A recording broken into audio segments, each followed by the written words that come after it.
Heart होता है उनमें किस किस तरीके की बीमारियां देखने को मिलती हैं? अगर आप हार्ट की बीमारियां कहें तो बच्चों में एक अलग बीमारी होती है जिसको कंजेनाइटल हार्ट डिजीज़ बोलते हैं, ओके। जो जन्मजात होती हैं। उसमें से कुछ जेनेटिक फैक्टर्स होते हैं, आनुवंशिक चीज़ें होती हैं जैसे बच्चों में जो हार्ट डिसीज होती है कंजेनाइटल आप बता रहे हो, वो कितनी रिस्की होती है? डिपेंड करता है कि किस तरह की है। अगर एएसडी जैसे एट्रियल सेप्टल डिफेक्ट है तो वो इतना रिस्की नहीं है, ओके। पर टेट्रोलॉजी है। तो सर ये क्या कोविड के बाद से रेशियो बढ़ा है या पहले से ही इतना रेशियो था? कोविड के बाद बढ़ा है ये मैं 100% नहीं कह सकता। मुझे लगता है जागरूकता ज़्यादा हो गई है, ओके। मतलब लोगों में अवेयरनेस ज़्यादा है, ओके। तो इसलिए लोग जल्दी पकड़ रहे हैं, या जो चीज़ें हम पहले सोशल मीडिया पे नहीं जान पाते थे जी। वो हम जान पा रहे हैं। हार्ट से रिलेटेड, कोलेस्ट्रॉल से रिलेटेड बहुत सारी मिथ जनरेट कर दी गई हैं, तो सर उनके लिए आप क्या मैसेज देना चाहेंगे कि वो इस तरीके की अफवाह ना उड़ाएं? देखिए, अफवाह तो आजकल हमारी हर फील्ड में कुछ ना कुछ उड़ती है, तो जो नुस्खे हैं, घरेलू नुस्खे हैं, या लोग जो बोलते हैं उस हर चीज़ को आप ना मानें।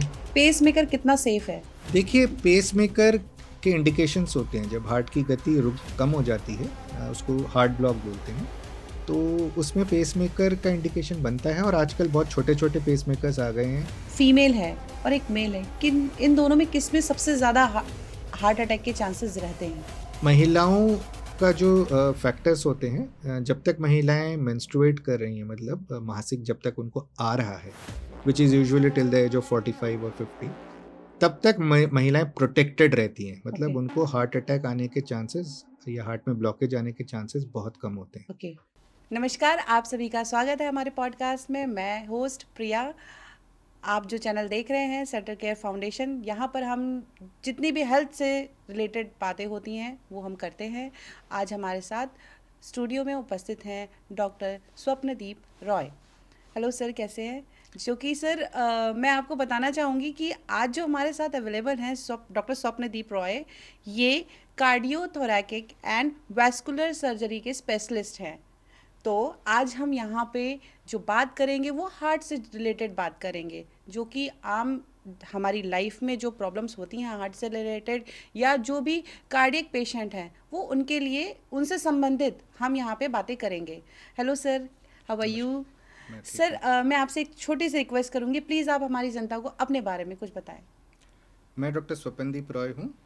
मैं कार्डियोथोरैसिक और वैस्कुलर सर्जन अर्थात सीटीवीएस, आम शब्दों में कहें तो हार्ट सर्जन हूँ। हृदय का सर्जरी करता हूँ। मैंने एम्स से अपना एमबीबीएस, एमएस और एमसीएच, मतलब सारी जो ट्रेनिंग है मेडिकल की, वो एम्स न्यू दिल्ली से ही प्राप्त करी थी। मैं कार्डियक सर्जन 2004 साल में बना था, तो करीबन 21-22 साल का एक्सपीरियंस है मुझे। और उसके बाद मैंने यूएस में भी अर्थात अमेरिका में भी ट्रेनिंग प्राप्त करी है, एडवांस्ड फेलोशिप करी है। और उसके बाद मैं इंडिया में प्राइवेट प्रैक्टिस में ही रहा हूँ, कई अस्पतालों में काम किया है।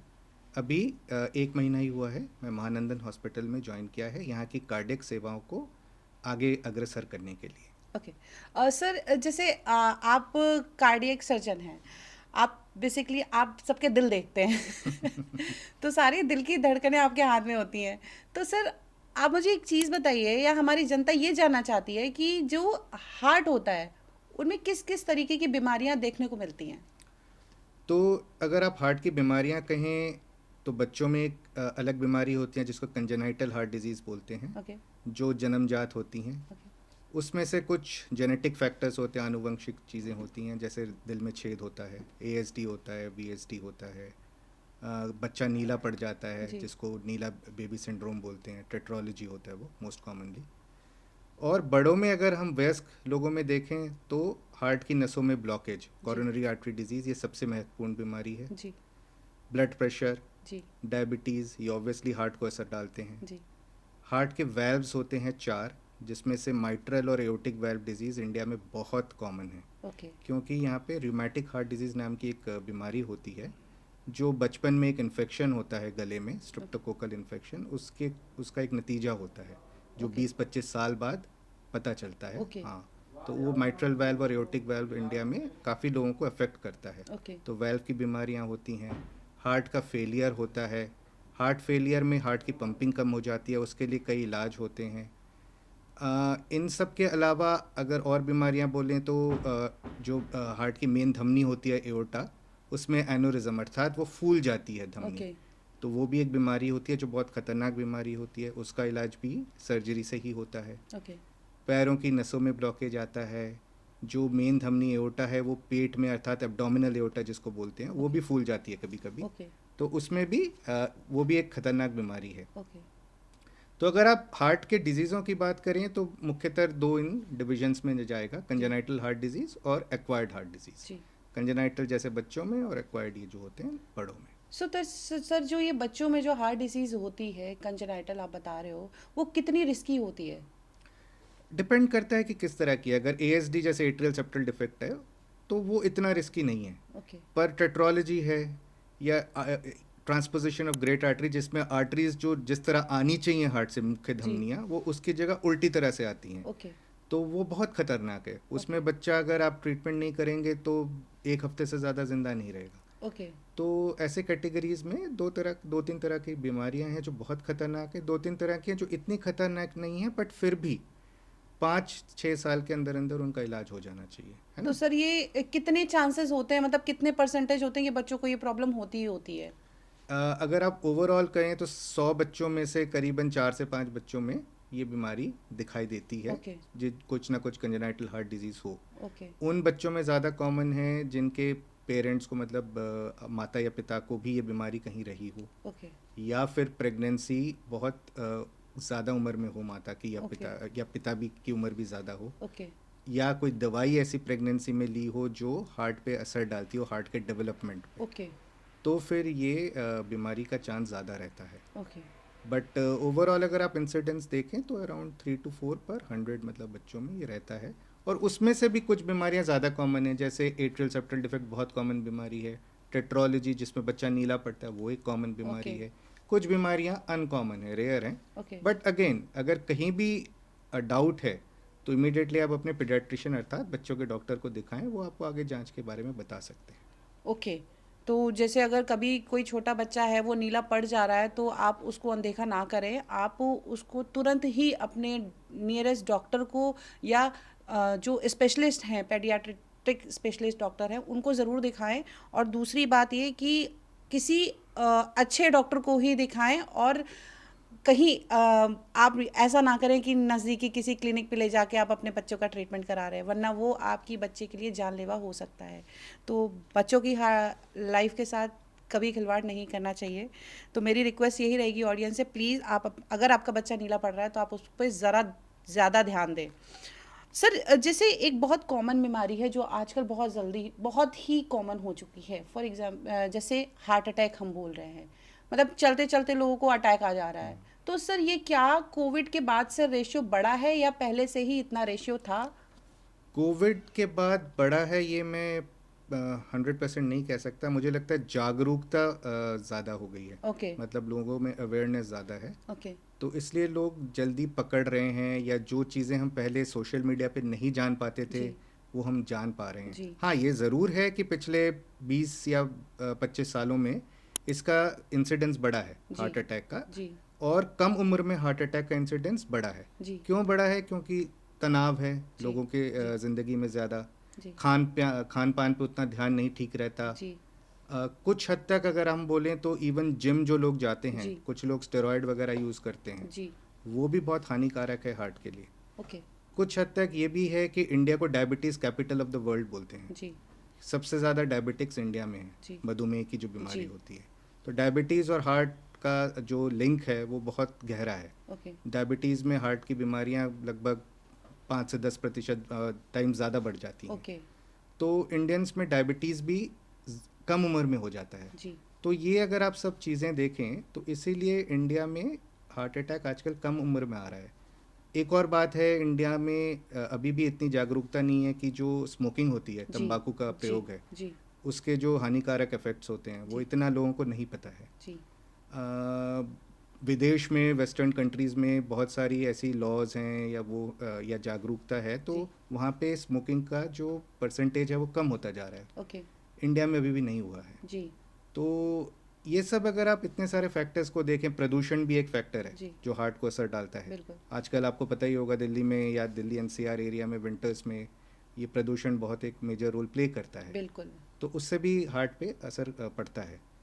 तो ये 5-6 रीजंस हैं, इतने सारे रीजंस हो गए हैं कि इंडिया में हार्ट अटैक की जो उम्र है वो वेस्टर्न कंट्रीज़, मतलब जो पश्चिमी देश हैं उसके जी। कंपैरिजन में 10 साल पहले होता है। ओके। अगर वहाँ 50 साल पे होता है तो हमारे यहाँ 40 साल is the average age of having the first heart attack. Okay. So आप सोचिए अगर इतने कम उम्र की पॉपुलेशन में हार्ट अटैक चालू हो जाए तो भविष्य खतरे में है। बिल्कुल खतरे में है। और सर जैसे आपने मधुमेह की बात करी, डायबिटीज़ की बात करी, आजकल जो देख रहे हैं हम लोग टॉडलर्स में भी डायबिटीज़ हो रही है, इवन न्यू बॉर्न हो रहे हैं उनमें भी डायबिटीज़ हो रही है। सर वो हार्ट के लिए कितना घातक है बच्चों के लिए? ये आप जो डायबिटीज़ बता रहे हो उसको बोलते हैं टाइप 1 डायबिटीज़, ओके। जो बच्चों में होती है। ओके। ये इसका मेन आनुवंशिक मतलब जेनेटिक रीज़न होता है। ओके। तो ऑब्वियसली क्योंकि वो बचपन से है जी। तो वो पूरी लाइफ रहेगा। बिल्कुल। तो जो टाइम है हार्ट पे असर आने का उसका भी ज़्यादा चांस रहेगा। जी। तो उस ऑब्वियसली टाइप 1 डायबिटीज़ में रिस्क रहता है। ओके। पर जो टाइप 2 डायबिटीज़ है जो बड़ों में होता है जी। वो हार्ट को ज़्यादा इफेक्ट करता है क्योंकि दोनों के मैकेनिज़्म्स अलग हैं। ओके। टाइप 1 डायबिटीज़ में बॉडी में इंसुलिन की कमी होती है। जी। टाइप 2 डायबिटीज़ में इंसुलिन का लेवल नॉर्मल रहता है पर बॉडी के जो सेल्स हैं वो इंसुलिन का रिस्पॉन्स नहीं आता उनमें। ओके। तो उसकी ट्रीटमेंट और डिफ़िकल्ट है। और टाइप 2 डायबिटीज़ में हार्ट की जो ब्लॉकेजेस हैं या हार्ट पे जो असर पड़ता है वो ज़्यादा जल्दी पड़ जाता है। ओके। टाइप 1 डायबिटीज़ में अगर आप इंसुलिन ढंग से लें, टाइम से लें और टेस्ट कराते रहें अपना तो बहुत अच्छा रिजल्ट है। ओके। इनफैक्ट अभी अगर टेनिस अगर कुछ लोग देखते हो तो ऑस्ट्रेलियन ओपन का भी सेमीफाइनल था, उसमें अलेक्जेंडर ज़्वेरेव एक फेमस प्लेयर है, ओके। वो टाइप 1 डायबिटीज़ है, ओके। डायबिटिक है, बट देखिए कितना अच्छा एथलीट है। जी। तो अगर आप इंसुलिन समय से लेंगे तो ऐसा कुछ प्रॉब्लम नहीं है। बट हाँ, लंबे समय में ऑब्वियसली हार्ट पर असर पड़ने के चांसेस हैं। ओके। तो उसके लिए आपको टाइम टू टाइम चेकअप कराना पड़ेगा, अपना और बाकी चीज़ों को कंट्रोल करना पड़ेगा, कोलेस्ट्रॉल देखना पड़ेगा, स्मोकिंग ना करें, हेल्दी लाइफस्टाइल लीड करें, तो इन सब चीज़ों से वो कंट्रोल में आ सकता है। सर कोलेस्ट्रॉल की आपने बात करी, आजकल बहुत कॉमन है सबके अंदर, मतलब अगर कोई भी हर सेकंड पर्सन के अंदर कोलेस्ट्रॉल हाई जाता है, तो सर कितना ये हार्मफुल है हार्ट के लिए? High cholesterol basically means high LDL cholesterol. So there are two types of cholesterol, दो तरह के होते हैं। एक अच्छा कोलेस्ट्रॉल होता है जिसको एचडीएल कोलेस्ट्रॉल जी। बोलते हैं, वो अगर ज़्यादा हो तो बहुत अच्छी बात है, जी। पर उसको ज़्यादा करने की कोई दवाई अभी तक है नहीं अच्छी। ओके। वो ज़्यादा जेनेटिक होती है ओके। या फिर थोड़ा बहुत आप एक्सरसाइज से उसको बढ़ा सकते ओके। हैं। बट जो एलडीएल कोलेस्ट्रॉल है या ट्राइग्लिसराइड है, ये दो तरह की चीज़ें हैं, फैट जो बॉडी में है वो ख़राब है हार्ट के लिए। ओके। तो वो क्यों ज़्यादा है इंडियंस में? अगेन जेनेटिक रीज़न है, खान पान की प्रॉब्लम है। अगर आप तली हुई चीज़ें ज़्यादा खाएंगे, fried food, fast food, burger, ये सब ज़्यादा खाएंगे तो ऑब्वियसली चांसेस हैं कि कोलेस्ट्रॉल के लेवल्स आपके बॉडी में ज़्यादा होंगे। ओके। कुछ हद तक हम ये भी कह सकते हैं कि इंडियंस की एक टेंडेंसी है, जो हमारी देश है, हमारी जो रेस है, वो कोलेस्ट्रॉल को के मेटाबॉलिज्म में थोड़ी वीक है। ओके। तो इसलिए वो कोलेस्ट्रॉल का लेवल इंडियंस में थोड़ा ज़्यादा रहता है एज़ जी। Compare to the west. जी। बट अगेन सिर्फ वो अकेला रीज़न नहीं है, जी। अदर रीजंस भी हैं, जैसे मैंने बताया डायबिटीज़, स्मोकिंग, अनहेल्दी लाइफस्टाइल, तनाव, जिसके कारण सारी चीज़ों को मिल के हार्ट पे असर पड़ता है और इंडिया को इसलिए प्रॉब्लम आजकल ज़्यादा आ रही है। ओके। कोलेस्ट्रॉल के लिए बहुत अच्छी दवाइयाँ हैं, सो ऐसा नहीं है। अगर आप टेस्ट करा लें टाइम पे और आपको पता चल जाए टाइम पे कि आपका कोलेस्ट्रॉल लेवल ज़्यादा है, जी। तो खान पान में जो चेंजेस करने हैं, एक्सरसाइज करना है, वो तो है ही है। जी। दवाइयाँ हैं जिससे बहुत अच्छा कोलेस्ट्रॉल कंट्रोल हो जाता है। तो वो आप किसी भी अच्छे कार्डियोलॉजिस्ट या फिजिशियन को दिखाएं, अपना टेस्ट कराएं टाइम पे। यूजुअली रिकमेंडेड है कि 30 साल पे पहले अपना लिपिड प्रोफाइल करा लेना चाहिए ओके। इंडियंस में। ओके। वेस्ट में आप चाहे लेट करा सकते हैं, बट इंडिया में आजकल रिकमेंडेशन है कि 30 साल पे आप तो स्टार्ट मेरी करें। रिक्वेस्ट रहेगी ऑडियंस से कि प्लीज़ आप अपना, अगर आप 30 इयर्स एज के हैं तो अपना लिपिड प्रोफाइल ज़रूर टेस्ट कराएं। सर जैसे कोलेस्ट्रॉल की बात कर रहे हैं हम, तो सर जैसे हाँ जो भी अर्बन एरिया में हैं वो तो चलो टेस्ट करा लेंगे, बट जो रूरल एरिया में जो वीडियो देख रहे हैं बेसिकली, सर उनको ऐसे कौन से सिम्टम्स शो होने लगे कि उनको लगे कि उनका कोलेस्ट्रॉल हाई है? ऐसा क्या बॉडी कोई सिम्टम्स देती है? अर्ली स्टेजेस में नहीं देती ओके। अनफॉर्चुनेटली। कोई ऐसी सिम्टम है नहीं जिससे ओके। आपको पता चल जाए कि हाँ आपका कोलेस्ट्रॉल बढ़ रहा है। जी।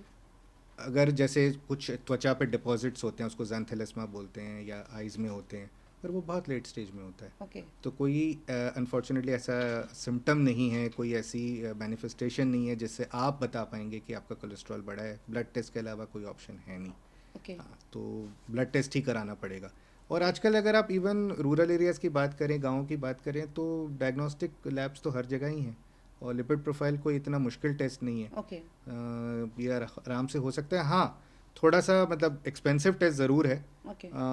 एंड इसमें शायद गवर्नमेंट को भी कुछ हेल्प करना चाहिए कि अपने जो सेंटर्स हैं उनके पीएचसीज या सीएचसीज उस पे इस टेस्ट को उपलब्ध कराएं, ताकि लोग वहाँ पे जाके करवा सकें एट लोअर कॉस्ट या even free of cost. Otherwise unfortunately है नहीं कोई ऐसी तो मेरी मैनिफेस्टेशन। गवर्नमेंट से यही रिक्वेस्ट रहेगी कि अर्बन एरिया में तो फैसिलिटीज़ अवेलेबल हैं, प्लीज़ आप रूरल एरिया में भी इतनी फैसिलिटी तो ज़रूर प्रोवाइड करा दीजिए अपने हॉस्पिटल्स में या सेंटर्स पे, जहाँ पे ये लिपिड प्रोफाइल जो टेस्ट है वो हो सके कम दामों में। सर, जैसे कि हार्ट अटैक होता है तो सर पेशेंट की बॉडी क्या रिएक्ट करने लग जाती है कि पता चल जाता है कि हार्ट अटैक आने वाला है? आने वाला है, ऐसा एकदम से तो नहीं होता। कुछ चीज़ें ऑब्वियसली हार्ट अटैक आने से पहले कभी कभी सिम्टम आपको पता चलते हैं कि आपको छाती में दर्द होना चालू होगा, पसीना आना चालू होगा, घबराहट होगी, ऐसा लगेगा कि दिल की धड़कन थोड़ी इरेगुलर हो रही है, ऊपर ओके। नीचे हो रही है। पर ये हमेशा नहीं है, ओके। कभी कभी अचानक ही अटैक आता है। आपने कुछ वीडियोस भी देखे होंगे जिसमें कोई लड़का नाच रहा है या लड़की नाच रही है, जी। अचानक गिर जाते हैं, बिल्कुल। तो उनको पता नहीं रहता, वो अचानक होता है। उसमें क्या होता है, यूजुअली जो हार्ट एक पंप है, ओके। तो वो पंप कैसे काम करता है, उसमें इलेक्ट्रिकल इम्पल्सेस जाती हैं। ओके। अचानक अगर इलेक्ट्रिकल इम्पल्स उल्टा ऊपर नीचे हो जाए तो एकदम से हार्ट रुक जाता है या इरेगुलर बीट करता है, जिसको फिब्रिलेशन बोलते हैं, ओके। Ventricular fibrillation. ओके। वो हो जाए तो वो अचानक है, वो इंस्टेंटेनियस है, मतलब आपको कोई वार्निंग साइन कुछ नहीं मिलेगा। बट कुछ केसेस में आपको पहले वार्निंग साइन मिलेगा, ओके। जिसमें वही पसीना आना, छाती में दर्द होना, घबराहट होना, चक्कर आना, ऐसा लगना कि आप बेहोश होने वाले हैं, ओके। हार्ट की गति ऊपर नीचे, पैल्पिटेशन बोलते हैं जिसको, वो फील होना, ये कभी कभी आपको वार्निंग साइन मिल सकता है। ओके। ऐसा वार्निंग साइन मिले तो उसको हल्के में ना लें, ओके। इमीडिएटली अपने डॉक्टर के पास तुरंत जाएं। बट अगर वार्निंग साइन नहीं मिला तो फिर ख़राब किस्मत है, उसमें कुछ खास कर नहीं सकते। सर, सीपीआर कितना इफेक्टिव है एक ह्यूमन की लाइफ में? अगर हार्ट अटैक हुआ है या अरेस्ट हुआ है, जिसको कार्डियक अरेस्ट बोलते हैं, जिसमें हार्ट रुक जाती है, अगर आप पहले 2-3 मिनट के अंदर इफ़ेक्टिव सीपीआर स्टार्ट कर सकें, शुरू कर सकें, तो चांसेस ऑफ रिकवरी ज़्यादा होती हैं। ओके। 3 मिनट अगर क्रॉस हो जाए या सीपीआर इफ़ेक्टिव ना हो, ओके। तो हर 1 मिनट के बाद चांस ऑफ रिकवरी ऑलमोस्ट 20-30% कम होती जाती है। ओके। और ऑब्वियसली अगर 5 मिनट 7 मिनट से ज़्यादा बीत चुके हैं जी। तो आप चांसेस ऑफ रिकवरी बहुत कम है। अगर बाय चांस उसके बाद हार्ट वापस आ भी गया सीपीआर के बाद, तो तब तक आपका ब्रेन ख़त्म हो चुका होगा, ओके। क्योंकि ब्रेन की जो क्षमता होती है बिना ऑक्सीजन की रहने की, वो सिर्फ 4-5 मिनट होती है। ओके। तो उस टाइम तक अगर हार्ट रुक चुका है, कोई ब्लड सप्लाई ब्रेन को नहीं जा रही, बिल्कुल। तो वापस अगर आप बाई चांस हार्ट को ले भी आ पाए किसी तरह से, तो तब तक ब्रेन ख़त्म हो चुका है, उसमें कोई फ़ायदा नहीं, क्योंकि ओके। वो पेशेंट कोमा में रहेगा और कभी बिल्कुल। वापस नहीं आएगा। ओके। तो सबसे जो बड़ी चीज़ है आज के ज़माने में, वेस्ट में ट्रेनिंग होती है सीपीआर की, जी। जनरल पॉपुलेशन के लिए, आपके जैसे कोई और लोग हैं उनको सबको ट्रेनिंग दी जाती है। ओके। हर जगह पे एईडी नाम की एक इंस्ट्रूमेंट होती है, एक Okay. अप्लायंस होती है, जो एयरपोर्ट्स पे, ट्रेन स्टेशंस पे, पब्लिक प्लेसेस में उपलब्ध होती है। ओके। तो जो ट्रेंड लोग होते हैं वो इमीडिएट जब सीपीआर स्टार्ट करते हैं, छाती को दबाना होता है, मुंह पे सांस देना होता है, उसके अलावा एक एईडी होता है जो आप हार्ट पे लगाते हैं, Okay. छाती पे, जी। उस पे रिदम आ जाती है। ओके। और अगर वो रिदम खराब है तो इमीडिएटली एक इलेक्ट्रिक शॉक देता है हार्ट को, Okay. और हार्ट को वापस ले आता है। ओके। अगेन इसका चांस सक्सेस का तभी है अगर आप पहले 3-4 मिनट में कर पाएँ। बिल्कुल। अगर वेट ज़्यादा हो गई है तो चांसेस ऑफ सक्सेस भी कम है और फिर ब्रेन भी रिकवर नहीं होगी। ओके। तो इसके लिए इंडिया में जो है ज़रूरी है वो है सबको एजुकेट करना, बिल्कुल। अवेयरनेस स्प्रेड करना इन बिल्कुल। चीज़ों के बारे में, और रेगुलर ट्रेनिंग प्रोग्राम्स आजकल अस्पताल करते हैं, हमारी अस्पताल भी करती है, ओके। जिसमें हम जनरल पॉपुलेशन को भी बुलाते हैं बिल्कुल। और उनको अवेयर कराते हैं और उनको बताते हैं कि कैसे पकड़ें, कैसे सीपीआर स्टार्ट करें, कैसे मदद के लिए, हेल्प के लिए और आगे बुलाएं लोगों को, ओके। एम्बुलेंस को बुलाएं, डॉक्टर को बुलाएं। एईडीज़ अनफॉर्चुनेटली इंडिया में भी इतनी उपलब्ध नहीं है कॉमनली, ओके। और क्योंकि हमारी देश अभी इतनी अमीर तो है जी। नहीं और ये एक्सपेंसिव चीज़ें होती हैं, तो ओके। अभी सिर्फ एयरपोर्ट्स और कुछ जगहों पे ही उपलब्ध हैं। ओके। बट अगेन अगर जैसे जैसे हमारी देश आगे बढ़ रही है तो मे बी ये चीज़ वेस्ट की तरह हम भी अडॉप्ट कर पाएंगे कि एईडीज़ ऑलमोस्ट हर जगह पे उपलब्ध हों, बिल्कुल। लोग ट्रेंड हो जाएं, बिल्कुल। तो obviously the recovery rate will improve. बिल्कुल। और सर जैसे बहुत देखा जाता है आजकल इंस्टा पे और मतलब सोशल मीडिया पे बहुत ज़्यादा मतलब अननेसेसरी हेल्थ से जुड़े जो भी रील्स चलती हैं, शॉर्ट्स चलते हैं, उनके लिए आप क्या कहना चाहेंगे? मतलब कुछ भी मतलब व्यूज़ और लाइक्स के लिए कोई भी पर्सन कुछ भी बता रहा है, और हार्ट से रिलेटेड, कोलेस्ट्रॉल से रिलेटेड बहुत सारी मिथ जनरेट कर दी गई हैं। तो सर उनके लिए आप क्या मैसेज देना चाहेंगे कि वो इस तरीके की मिथ जो अफवाह ना उड़ाएं? तो सर आप उनके लिए क्या मैसेज देना चाहेंगे? देखिए, अफवाह तो आजकल हमारी हर फील्ड में कुछ ना कुछ उड़ती है। तो जो नुस्खे हैं, घरेलू नुस्खे हैं, या लोग जो बोलते हैं, उस हर चीज़ को आप ना मानें। जो भी आपको लग रहा है कि आप ट्रीटमेंट या कोई ऐसी सप्लीमेंट चालू करने वाले हैं, या कोई घरेलू दवाई चालू करने वाले हैं, या आयुर्वेदिक दवाई चालू करने वाले हैं, या खान पान में अपना कुछ ऑल्टरेशन करने वाले हैं, तो पहले प्लीज़ डॉक्टर से सलाह करें। क्योंकि फ़ायदा तो नहीं हो, चलो कोई बात नहीं, नुकसान ना हो जाए। जैसे स्टेरॉयड सप्लीमेंट्स लोग जिम जाने के लिए लेते हैं, आजकल प्रोटीन ज़्यादा खाने का भी बहुत एक जी। चलन है। जी। तो एक लेवल के बियॉन्ड ये नुकसानदायक है, हार्ट के लिए भी, किडनी के लिए भी। बिल्कुल। तो इन सब चीज़ों को शुरू करने से पहले एक बार ज़रूर सलाह करें डॉक्टर से। किसी रील या किसी इस चीज़ को जस्ट देख के कि किसी ने बोल दिया और चालू करेंगे तो नुकसान आने के चांसेस बहुत ज़्यादा हैं। एक और आपसे रिक्वेस्ट करूंगी कि एक एक और चीज़ बोलना चाहूँगी सर। आजकल कोई भी बीमारी होती है ना, सब चैट जीपीटी पे मैसेज अपडेट कर देते हैं, प्रॉम्प्ट डाल देते हैं और उसका रिजल्ट ले लेते हैं। इवन हर चीज़ के लिए चैट जीपीटी यूज़ हो रहा है। बिल्कुल। सर वो कितना घातक है एक पेशेंट के लिए? देखिए, जेमिनाई और चैट जीपीटी जो एआई ये मोडालिटीज़ हैं, इनमें जो एडवाइस देते हैं, ये मेडिकली वेरीफाइड नहीं होती पूरी। ओके। मैं ये नहीं कहूँगा कि हर समय इनएक्यूरेट होती है या गलत होती है, बट आपको ये समझना है कि जेमिनाई या चैट जीपीटी आपके बारे में पूरा नहीं जानता। बिल्कुल। तो जब तक वो आपको असेस नहीं कर ले, कोई वो असेसमेंट कौन कर सकता है? एक डॉक्टर ही कर डॉक्टर सकता कर है। सकते हैं। वो आपको देखेगा, आपकी हिस्ट्री लेगा, आपकी जांच पड़ताल करेगा, आपका पल्स लेगा, आपका बीपी लेगा, आपके टेस्ट करेगा, तभी जाके वो बता पाएगा कि कौन सी ट्रीटमेंट आपके लिए ठीक है। चैट जीपीटी या जेमिनाई तो बस आप जो उसमें एंटर कर रहे हैं उसके बेसिस पे एक अपना रिस्पॉन्स, एक उत्तर दे रहा है। वो हमेशा ठीक नहीं होगा ऑब्वियसली। ऐसा नहीं है कि वो अनवेरीफाइड है हमेशा। 90% केसेस में वेरीफाइड इन्फॉर्मेशन ही होती है, बट वो 10% केसेस में जो नहीं होती वो आपको कैसे पता चलेगी? बिल्कुल। तो आप हो सकता है कुछ ऐसी चीज़ कर लें जो आपके लिए बिल्कुल ही हानिकारक हो। बिल्कुल। तो कोई भी ऐसी एडवाइस फॉलो करने से पहले हमेशा डॉक्टर से ज़रूर सलाह करें। तो मेरी ऑडियंस से रिक्वेस्ट रहेगी कि स्मार्टनेस हमें अपनी हेल्थ से नहीं दिखानी है। जो भी प्रॉब्लम है, चैट जीपीटी से आप कुछ पूछ सकते हो, जनरल नॉलेज ले सकते हो, बट अपना ट्रीटमेंट तो बिल्कुल भी नहीं कर सकते हैं। सो रिक्वेस्ट यू कि अगर कोई भी परेशानी होती है हेल्थ से जुड़ी, आप अपने नज़दीकी डॉक्टर को ज़रूर दिखाएं। और अगर हार्ट से रिलेटेड कोई भी प्रॉब्लम हो तो आप अपने कार्डियक सर्जन को ज़रूर दिखाएं, बिकॉज वो जब तक आपके हार्ट को चेक नहीं करेंगे तब तक प्रॉपर ट्रीटमेंट एआई भी नहीं बता सकता। सर जैसे एक बीमारी होती है एओर्टिक एन्यूरिज्म, जैसे केस कितने खतरनाक हो सकते हैं? एओर्टिक एन्यूरिज्म एक बीमारी है जिसमें हार्ट से जो मुख्य धमनी निकलती है, एओर्टा बोलते हैं, जिससे पूरे शरीर में खून जाता है। हार्ट तो एक पंप है, पर पंप खून कैसे भेजेगा? उसके लिए एक पाइप भी चाहिए। बिल्कुल। तो एओर्टा शरीर की मेन पाइप है जो ओके। हार्ट से खून सारे शरीर को बांटती है। ओके। अगर ये फूल जाए तो उसको एओर्टिक एन्यूरिज्म बोलते हैं। फूल जाना मतलब साइज़ बड़ा हो जाए। बिल्कुल। नॉर्मल एओर्टा का साइज़ करीबन 3-3.5 सेंटीमीटर इन एन एडल्ट होता है, बड़ों में। ओके। जब ये 4.5 सेंटीमीटर क्रॉस कर जाता है डायमीटर, तो इसको एन्यूरिज्म बोलते हैं। ओके।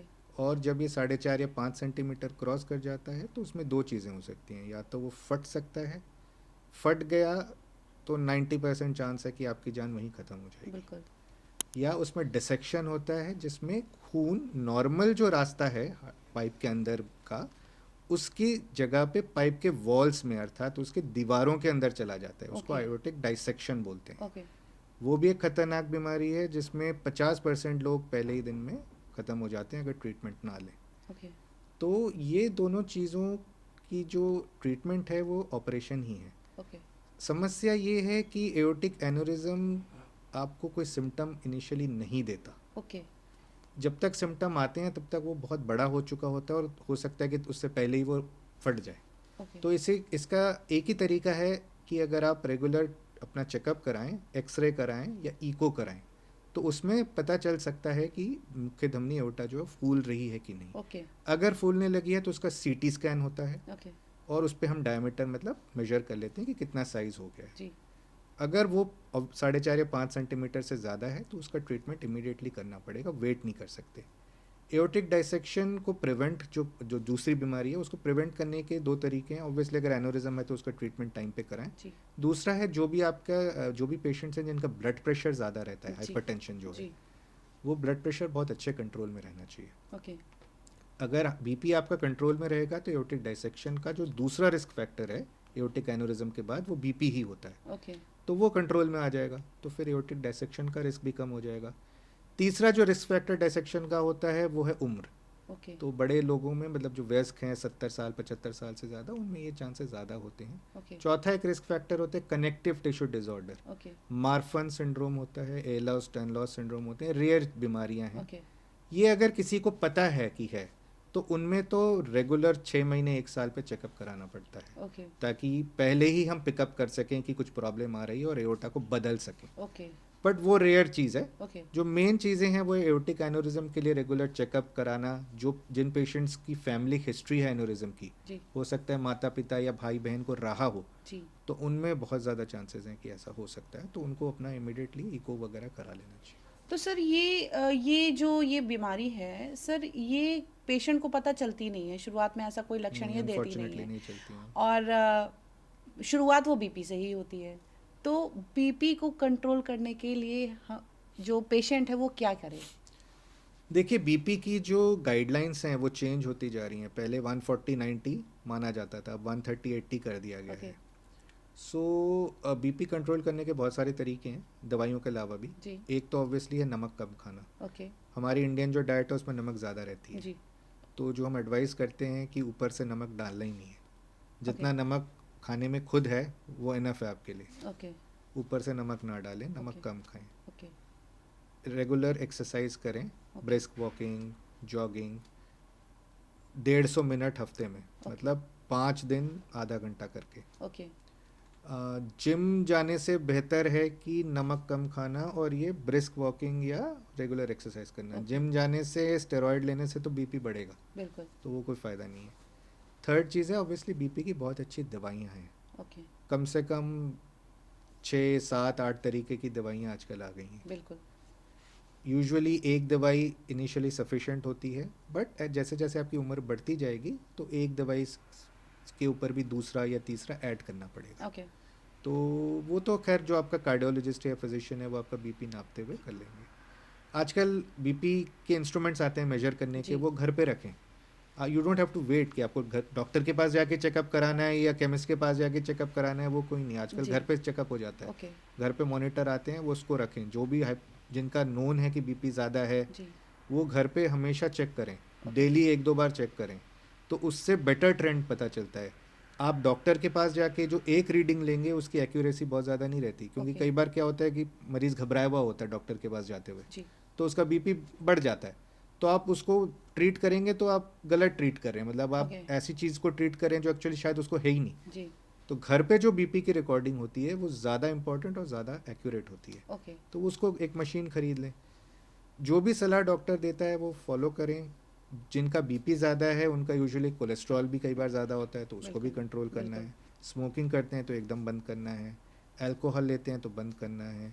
ये सब जीवन शैली में अगर आप बदलाव लाएंगे तो बीपी का भी कंट्रोल आ जाएगा, ऐसा नहीं है। सर जैसे बीपी एक मतलब कॉमन बीमारी है, मैं तो लाइफस्टाइल डिसऑर्डर बोलती हूँ बीपी को, क्योंकि काफ़ी हद हम तक। लाइफ इतनी अप एंड डाउन रहती है जिस वजह से बीपी फ्लक्चुएट करता है। सर क्या ऐसी कोई सर्जरी भी आ गई है जो बीपी को ठीक कर सकती है परमानेंट?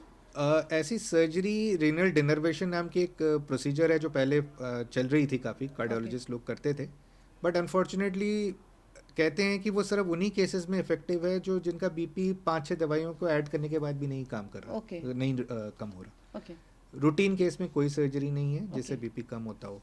सर्जरी एक रेयर कंडीशन होती है, 1 2, जिसमें बीपी बढ़ने का कारण होता है किडनी के अराउंड एक एड्रिनल ग्लैंड होता है, ओके उसमें एक ट्यूमर हो जाए, ओके उसको फियोक्रोमोसाइटोमा बोलते हैं। ओके वैसी कोई अगर ट्यूमर है तो उसका ऑपरेशन इलाज है, वो ट्यूमर ओके को आप निकाल देंगे तो बीपी एकदम नॉर्मल हो जाएगा। Okay but that's very rare, okay that's like in 1000 में से एक मरीज में ऐसा होगा। ओके मेजॉरिटी ऑफ केसेस में बीपी के लिए सर्जरी की कोई ज़रूरत नहीं है, कोई है ही नहीं प्रोसीजर जो अच्छा हो सके।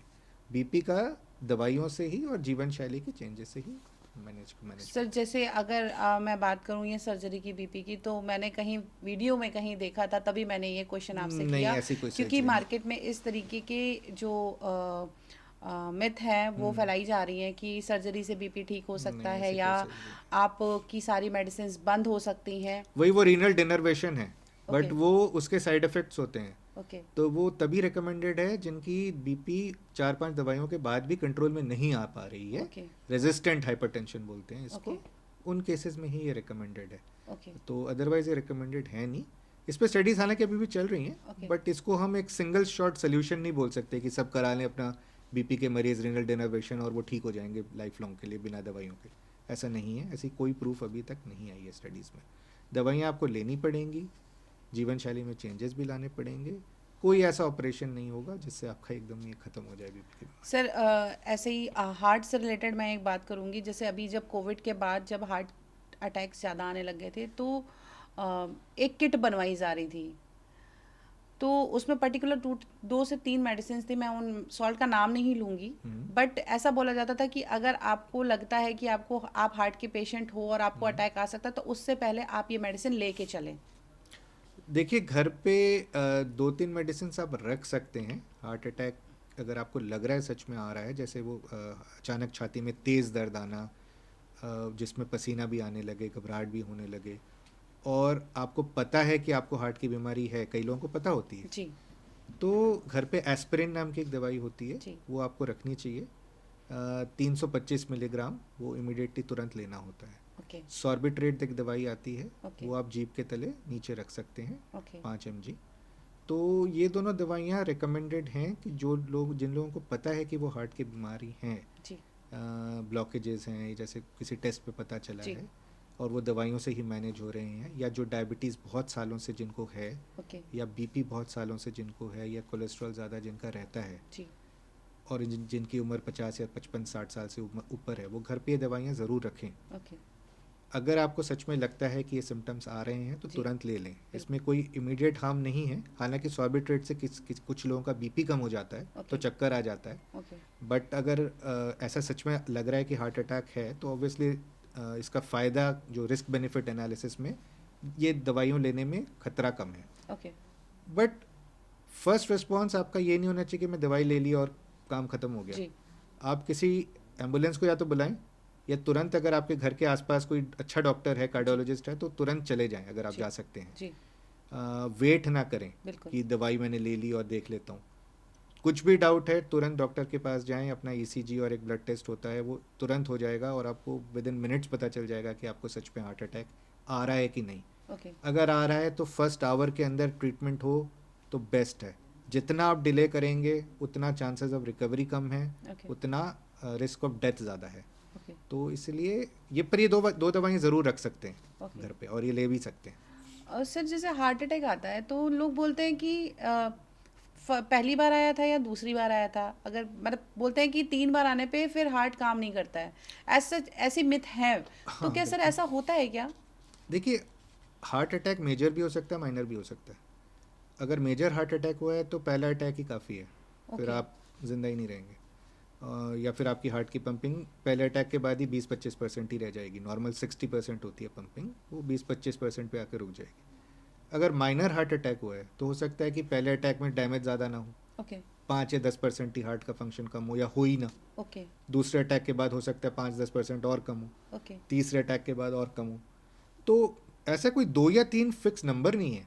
माइनर हार्ट अटैक तो 1, 2, 3 बार 4 बार के बाद ही आपका मेजर डैमेज होगा, ओके पर वो रिस्क आप नहीं ले सकते। आपको कैसे पता कि माइनर है कि मेजर है? हाँ, मतलब इसको डिफाइन कैसे करते नहीं हैं? कर सकते, नहीं कर आप सकते। नहीं कर सकते, वो सिर्फ डॉक्टर ही कर सकते ओके हैं। कोई सिम्टम के बेसिस पे ये नहीं बोल सकते। Okay. छाती में दर्द तेज हुआ कि कम हुआ उससे हार्ट अटैक मेजर माइनर नहीं पता चलेगा। ओके सांस फूलना, घबराहट होना, पसीना आना, इससे नहीं पता चलेगा। ओके, सरफ ईसीजी की जो एनालिसिस होती है, ओके, इको मतलब जो होता है हार्ट फंक्शन देखने के लिए, ओके, उसके एनालिसिस के बाद ही पता चल सकता है कि हार्ट अटैक मेजर हो रहा है कि माइनर हो रहा है। कंफर्म तो आपका एंजियोग्राफी पे ही हो पाएगा, ओके, जो टेस्ट होती है जिससे आपकी हार्ट की जी, नसों को हम देखते जी, हैं, वो तो पता ही होगा मोस्टली लोगों बिल्कुल, को। तो एंजियोग्राफी के बाद ही पता चल सकता है कि मेजर है कि माइनर है। तो आप घर पे बैठ के कैटेगराइज नहीं कर सकते, बिल्कुल।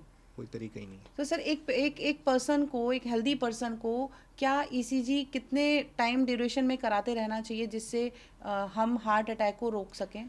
यूजुअली रिकमेंडेड है कि आप अगर बिल्कुल नॉर्मल मरीज़ हैं, आपको कोई रिस्क फैक्टर है नहीं, तो आप साल 2 साल में भी एक बार करा लें ईसीजी तो चल जाएगा। बट अगर आप डायबिटिक हैं, आपको ब्लड प्रेशर काफ़ी समय से रहा है, आपका कोलेस्ट्रॉल अगर ज़्यादा रहता है या और आपकी उम्र 50 या 55 से ज़्यादा है, तो साल में एक बार करा लेने में कोई नुकसान नहीं है। तो छोटा सा टेस्ट है बिल्कुल, ईसीजी, और इनफैक्ट इको और टीएमटी, ट्रेडमिल टेस्ट, ओके, जिसमें आप ट्रेडमिल पे हम लोग आपको दौड़ाते हैं ओके, और आपकी ईसीजी कनेक्टेड रहती है। ओके, तो वो साल में एक बार करा लेना चाहिए 40-45 साल की उम्र के बाद इंडियंस को। ओके, तो उससे भी एक आइडिया मिल जाता है कि ब्लॉकेज हो रही है कि नहीं। एक सीटी कैल्शियम स्कोरिंग होती है, ओके, वो भी एक बहुत सिंपल टेस्ट है, एक एक्सरे की तरह ही है। डाई, उसमें डाई देने की भी कोई ज़रूरत नहीं होती। वो आप करा सकते हैं। अगर सीटी कैल्शियम स्कोर आपका ज़्यादा है, 100 या 200 से ज़्यादा है, तो चांसेस हैं कि आपके ब्लॉकेजेस हैं हार्ट में। ओके, तो अगर आपकी उम्र 50 साल से ज़्यादा है for mails and 55 for females, तो आप उस सिटी कैल्शियम स्कोर एक बार करा सकते हैं। अगर वो नॉर्मल आई, 100 से कम आई, ओके, तो अगले 4-5 साल तक रिस्क के चांसेस कम हैं। तो ओके, वो एक तरीका है जिनके रिस्क फैक्टर्स हैं। जैसे फैमिली में अगर आपके बिल्कुल, माता या पिता को हार्ट अटैक आया हो, बिल्कुल, या उनकी बाईपास सर्जरी हुई हो या स्टेंटिंग हुई हो, तो चांसेस हैं कि आपको भी वो आएगा, और आपको पहले आएगा, मतलब कम ओके, उम्र में आएगा। ओके। तो फिर आप 40-45 साल के बाद उस टेस्ट को एक बार करा लें, सिटी कैल्शियम स्कोरिंग को। और टीएमटी आप रेगुलरली हर साल कराते रहें। सो मेरी ऑडियंस से रिक्वेस्ट रहेगी कि आप ये टेस्ट ज़रूर करवाएं, जिससे आप हेल्दी रह सकें और हार्ट अटैक को रोक सकें। और सर जैसे कोई भी ऑपरेशन होता है, आप हार्ट के स्पेशलिस्ट हो, ऑब्वियस सी बात है, आपने इतनी सर्जरीज करी होंगी, तो सर पेशेंट को जब आप ऑपरेट कर लेते हो उसके बाद उसकी आईसीयू में कैसे केयर करी जाती है? सर्जरी की जो सफलता है वो अल्टीमेटली 50% तो आईसीयू की रिकवरी पे ही होती है। ये ओके, तो मतलब नोन फैक्टर है हमारे हार्ट सर्जरी में। तो हार्ट आईसीयू में मरीज़ को सर्जन भी देखता है, ओके, इंटेंसिव स्पेशलिस्ट होते हैं वो देखते हैं, और एनेस्थीसिया के जो स्पेशलिस्ट हैं वो देखते हैं। ओके, क्या क्या चीज़ें देखनी होती हैं, हार्ट की रिदम कैसी है, मतलब गति ठीक है कि नहीं, ब्लड प्रेशर कैसा है, यूरिन कैसा आ रहा है, किडनी का फंक्शन कैसा है, कितनी दवाइयाँ उसको चल रही हैं, बिल्कुल, मरीज़ होश में है कि नहीं। तो उसके लिए बहुत सारे पैरामीटर्स होते हैं जो हम हर घंटे घंटे पे चेक करते रहते हैं। मॉनिटर तो कंटिन्यूसली चलता ही रहता है, प्लस हर घंटे पे स्पेशल कुछ टेस्ट भी होते हैं जो हम इनिशियली करते हैं। जैसे जैसे मरीज़ की रिकवरी होती रहती है, वैसे वैसे दवाइयाँ हार्ट की कम करते हैं। हार्ट को सपोर्ट करने की जो दवाइयाँ हैं उसको आइनोट्रोप्स बोलते हैं। जैसे मरीज़ की सांस लेने की क्षमता ठीक होती जाती है, उसको हम वेंटिलेटर से हटा देते हैं, उसको ओके, एक्सटूबेशन बोलते हैं। ओके, ये यूजुअली सर्जरी के 4-6 घंटे बाद संभव हो पाता है। कभी कभी अगले दिन तक रखना पड़ता है मरीज़ को वेंटिलेटर पर, डिपेंडिंग अपॉन कैसी कंडीशन है। जी, एक बार मरीज़ का वेंटिलेटर हट जाए तो हम उसको धीरे धीरे मोबिलाइज करते हैं, मतलब चलाना फिराना चालू करते हैं, एक्सरसाइजेस बोलते हैं कुछ उसको।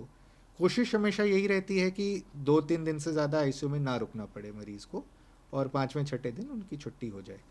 पर इसके लिए एक टीम वर्क चाहिए, सबका सामूहिक प्रयास चाहिए, बिल्कुल, जिसमें नॉट ओनली सर्जन, एनेस्थीसिया के डॉक्टर्स होते हैं, इंटेंसिव केयर के डॉक्टर्स होते हैं, नर्सेज होती हैं जो आईसीयू की ट्रेंड स्पेशल नर्सेज होती हैं, फिजियोथेरेपिस्ट होते हैं, सब इन्वॉल्व होके मिलके मरीज़ की रिकवरी का ध्यान देखते हैं। मतलब टीम वर्क हो जाता है ये पूरा।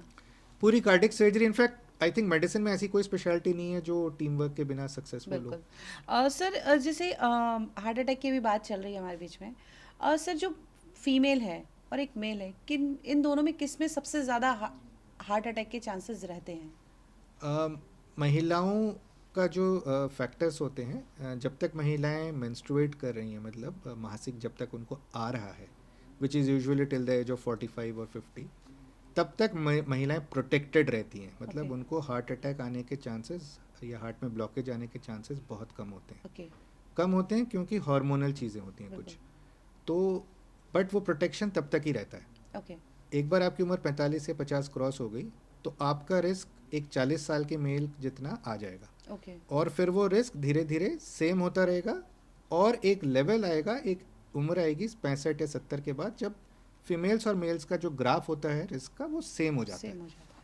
तो प्रॉब्लम अनफॉर्चुनेटली ये है कि फीमेल्स में सिम्टम्स लेट आते हैं, जैसे हार्ट अटैक Okay. के भी। जैसे आपको नॉर्मली आप बोलते हैं ना छाती में दर्द हो रहा है मतलब अटैक आ रहा है, ऑलमोस्ट 30 या 40% फीमेल्स को heart attack silent heart attack होता है। Okay. मतलब उनको सिम्टम्स ज़्यादा होते ही नहीं है, Okay. छाती में दर्द उनको फील नहीं होता, ओके सांस वगैरह नहीं फूलती। ओके फीमेल्स की जो हार्ट की नसों की साइज़ होती है धमनियों की, वो जेनेटिक रीज़न से ही छोटी होती हैं, ओके तो उनमें स्टेंटिंग या बाईपास के रिजल्ट भी उतने अच्छे नहीं होते। ओके बट जब करना पड़ता है तो करना पड़ता है, बट पहले 50 साल तक यूजुअली आप प्रोटेक्टेड रहेंगे, ओके अनलेस आप कुछ हार्मोनल सप्लीमेंट्स ले रहे हैं जिसको ईस्ट्रोजन ओसीपीज बोलते जी। हैं, ओरल कॉन्ट्रासेप्टिव्स। उन केसेस में थोड़ा रिस्क ज़्यादा रहता है, ओके बट अदरवाइज एक नॉर्मल फीमेल का रिस्क कम होता है। बट आज के ज़माने में कुछ चेंजेस आई हैं इसमें। चेंजेस क्या आई हैं, लोग चाइल्ड बर्थ इतना नहीं करते, इतने जी। बच्चे नहीं होते लोगों जी। के। Child birth used to be protective again for the Okay. Hormonal thing. Okay तो चाइल्ड बर्थ आजकल इतना होता नहीं, या डिलेड चाइल्ड बर्थ होता है, बिल्कुल। लेट उम्र में फर्स्ट बिल्कुल। चाइल्ड होती है।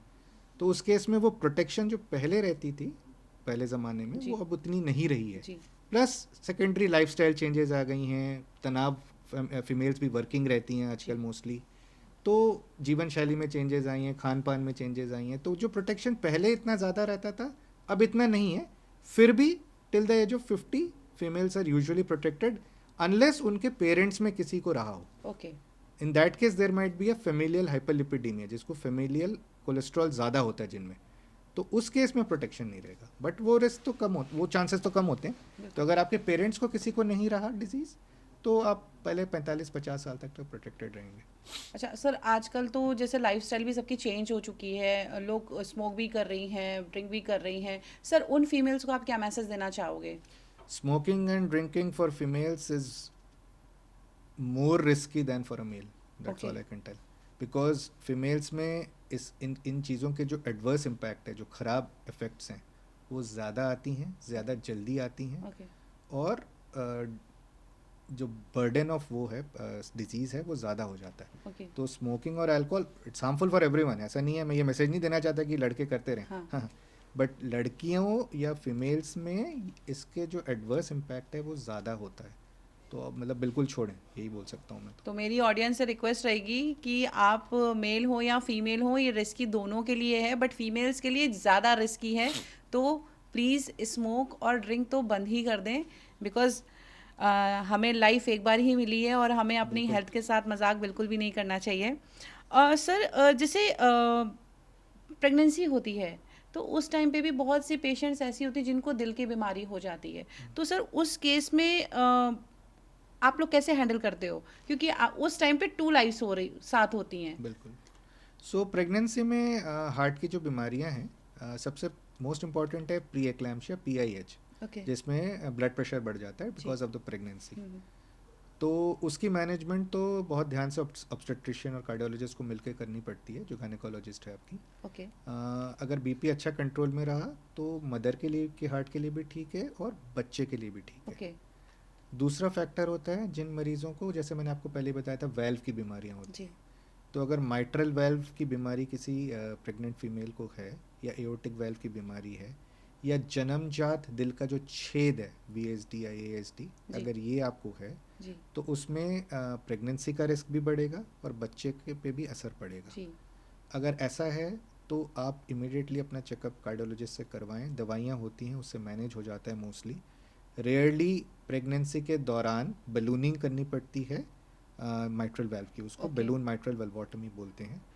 बहुत ऐसा रेयर ये भी हुआ है कि सर्जरी भी करनी पड़ी हो ओके ओपन हार्ट, बट वो ओपन हार्ट सर्जरी रिस्की रहती है, ओके मदर के लिए भी और बच्चे के लिए भी। ओके तो वो तो लास्ट चीज़ है, वो तो तभी करना है जब कोई और ट्रीटमेंट का उपाय बच ही नहीं जाता। जी बेस्ट तो ये है कि प्रेगनेंसी के पहले ही अगर आप अपना चेकअप करा लें, जब आप प्लान कर रहे हैं कि जी। आप प्रेगनेंसी जी। चाहते हैं, जी उससे पहले ही अपना एक चेकअप करा लें फिजिशियन से। एटलीस्ट वो ECG एक्सरे देख के एक आइडिया, और हार्ट को सुन के, ऑस्कल्टेशन बोलते हैं उसको, एक आइडिया दे सकेगा कि आपको वेल्व की बीमारी तो नहीं है। ओके अगर बाई चांस है तो उसकी ट्रीटमेंट पहले ही करा लें before you are planning a pregnancy. Okay during pregnancy treatment options बहुत अच्छी नहीं रहती, ओके, दवाइयों से मैनेज कर सकते हैं मोस्टली, बट फिर भी रिस्क थोड़ा ज़्यादा रहेगा, वो बिल्कुल, रिस्क पूरा अवॉइड हो जाएगा अगर आपको पहले ट्रीटमेंट हो जाए। बिल्कुल, थर्ड जो चीज़ है वो होता है प्रेगनेंसी जब डिलीवरी होती है उसके बाद एक पोस्टपार्टम कार्डियोमायोपैथी होती है। ओके, ये बहुत कॉमन नहीं है बट होता है। उसमें क्या होता है, हार्ट की पंपिंग अचानक कम हो जाती है ओके, मदर की। ओके, क्यों होती है इसका अभी भी पूरा रीज़न नहीं पता है, प्रोबेबली इट्स हार्मोनल। और अगर ये कम हो गई तो 4 से 6 हफ्ते जो पीरियड होता है डिलीवरी के बाद का वो बहुत नाजुक होता है। ओके, कुछ मरीज़ों में वापस आ जाती है, रिकवरी हो जाती है बिल्कुल नॉर्मल दवाइयों से, कुछ मरीज़ों में नहीं होती। ओके, जिन मरीज़ों में नहीं होती, जिन फीमेल्स में नहीं हो पाती है रिकवरी, उनका बस फिर एक ही इलाज बच जाता है, ट्रांसप्लांट, मतलब ओके, हार्ट का ट्रांसप्लांट जो ओके, होता है हृदय प्रत्यारोपण में। ओके, बट वो रेयर होता है, बट ये एक बीमारी हो सकती है। तो ऑब्वियसली ये सब जो भी आपके गायनेकोलॉजिस्ट होंगे या फिजिशियन होंगे वो आपको देखते रहेंगे। अगर बाई चांस हुआ तो ट्रीटमेंट्स अवेलेबल हैं हर चीज़ के लिए, बट ये 3-4 चीज़ें हैं, जैसे ब्लड प्रेशर, पीआईएच, वेल्व की बीमारी ना होना या जन्मजात बीमारी ना होना, और ये पोस्टमार्टम जो कार्डियोमायोपैथी है। सर जैसे मदर तो ऑलरेडी सफ़र कर रही है इस बीमारी से, क्या बच्चे पर भी इफेक्ट आएगा?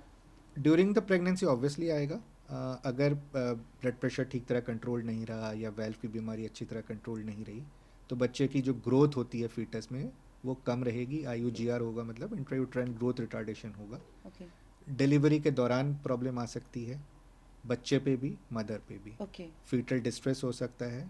तो ऐसी ये सब डिलीवरीज ऐसे सेंटर्स में करानी पड़ेगी, ऐसे अस्पतालों में करानी पड़ेगी जहाँ पे बच्चे की ट्रीटमेंट की फैसिलिटीज़ बहुत अच्छी हों, जिसको ओके, नियोनेटल केयर बोलते हैं। ओके, तो NICU हो, नियोनेटल ICU अच्छा हो, नियोनेटोलॉजिस्ट मतलब पीडियाट्रिशियन जो स्पेशलाइज करते हैं इस ओके, फील्ड में, वो अवेलेबल हों, ओके, तुरंत बच्चे का इलाज कर सकें। जी, but the main thing is, अगर ये चीज़ें अनकंट्रोल्ड प्रेगनेंसी में रहीं तो या तो बच्चे की ग्रोथ होगी ही नहीं ठीक तरह, ओके, या फीटल डेथ हो जाएगी, ओके, मतलब बच्चा ख़त्म हो अबॉर्ट जाएगा, हो जाएगा, अबॉर्ट हो जाएगा। ओके, तो ये फिर अगर ऐसी स्थिति है तो ऑब्वियसली आपको ऐसे जगह इलाज करानी है जहाँ से अच्छे डॉक्टर्स हैं और अच्छी फैसिलिटीज़ हैं, ओके, और आप अस्पताल के पास रहें ताकि कुछ भी आपको प्रॉब्लम फील हो रही हो तो आप तुरंत जा सकें। तुरंत जा हाँ, सकें। ये ज़रूरी है। ओके, तो मेरी रिक्वेस्ट उन नई माँओं के लिए है कि अगर आप प्रेगनेंसी प्लान कर रहे हैं तो एक बार अपना बॉडी चेकअप प्रॉपर तरीके से करवाएं ज़रूर। और अगर किसी की एज ज़्यादा हो गई है देन वो प्रेगनेंसी प्लान कर रहे हैं तो आपको अपना फुल बॉडी चेकअप तो कराना ही चाहिए। सर जैसे बहुत सारे स्टेरॉइड आजकल क्लेम करते हैं कि कोलेस्ट्रॉल नहीं बढ़ेगा, स्टेरॉइड्स हैं और सप्लीमेंट्स हैं हम्म, कि मतलब कभी हार्ट डिजीज़ नहीं होगी, बहुत सारे हैं सर। हम्म। मतलब मैं हाँ, ये किसी तो का भी नाम अनगिनत नहीं है, लूँ, हाँ ये तो, नंबर ऑफ है, हाँ। बहुत सारी चीज़ें क्लेम करते हैं। हम्म। तो सर कितना सच में ऐसा है या सिर्फ ये मार्केट में है, सिर्फ मार्केटिंग है, स्ट्रैटेजी है प्रोडक्ट को सेल मार्केटिंग करने की? स्ट्रेटेजी तो है कि नहीं कह नहीं सकते, but steroids are actually harmful. So ऐसी कोई स्टेरॉइड नहीं है जो आपकी कोलेस्ट्रॉल को ठीक करेगी, उल्टा होगा। जो ओके, HDL कोलेस्ट्रॉल, जो अच्छी कोलेस्ट्रॉल है वो कम हो जाएगी, और LDL कोलेस्ट्रॉल जो ख़राब है वो ज़्यादा हो जाएगी। ओके, स्टेरॉइड से जो हार्ट एक मसल है, एक पंप है, तो हार्ट की मसल की जो दीवार होती है, वॉल होती है, वो थिक हो जाती है, मतलब मोटी हो जाती है, जी, वो भी हार्मफुल है। तो ओके, इसको हाइपरट्रोफी बोलते हैं हार्ट का, वो ओके, ख़राब है। तो तीसरा है कि जो खून का थक्का जमने की जो चांसेस हैं, क्लॉट बनने की, वो स्टेरॉइड बढ़ा देता है। ओके, तो स्टेरॉइड तो एक्चुअली किसी भी हालत में बेनिफिशियल नहीं है, सिर्फ ये बेनिफिशियल है कि आपके बाइसेप्स और ट्राइसेप्स और जो लेग्स के मसल्स हैं वो बढ़ रहे हैं, मतलब आप बॉडी तो अपनी अच्छी बना रहे हैं, पर अंदर जो हार्ट को डैमेज हो रहा है वो आपको पता भी नहीं चल रहा है।